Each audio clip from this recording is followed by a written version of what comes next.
Hello everyone, welcome back to Meet the Asanas, where each week we explore one asana or posture and break it down, the alignment, and how it should feel in your body. So today's posture I have a love-hate relationship with. This is Utkatasana or chair pose. So this is really intense strengthening the legs. Also strengthens the abdominal muscles in the back.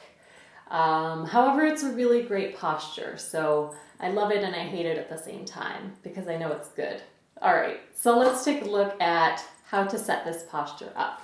So we're starting from standing.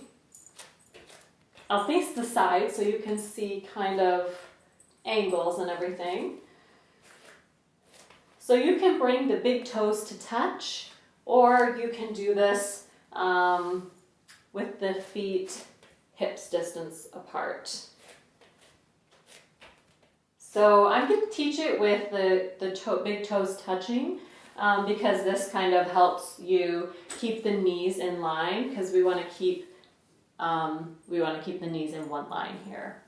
So let's start by reaching the arms up overhead with the shoulders down the back. So broadening through the chest and through the back muscles.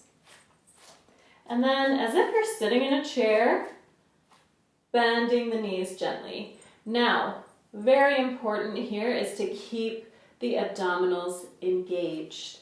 This protects your low back.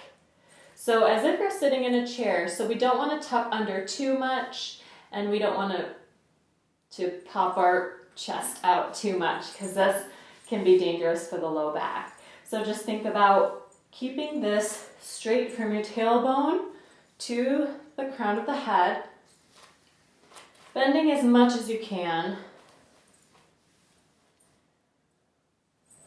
and remember keeping those abdominals engaged. So you can see this is really intense strengthening for the legs, really heating within the body and building endurance. Now, we want to keep our knees in line. So we don't want one to be too much in front of the other. Taking a few breaths here. Shoulders away from the ears, nice long neck. Taking a few breaths. And think about bringing the weight just slightly more to the heels, more than the toes, so you're not leaning too much forward. And release. You can release forward into a forward bend. That always feels good after chair pose.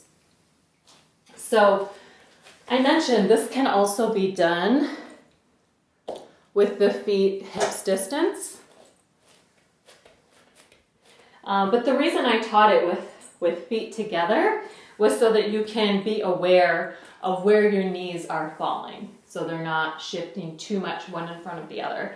So when they're together, it's easier to see what's going on there. Well, I don't know about you, but that one always builds heat within the body, builds endurance for sure. So maybe you love this pose more than I do. Good for you. But that is Uttanasana or chair pose. So join me next time as we explore another asana. And if you have any questions, you can leave them in the comments below. You can find me on Instagram. I am Zen Nutrition. And if you like this video, please subscribe, and you can be alerted whenever I have my next one. So thank you so much for joining me, and I'll see you back on the mat. Bye.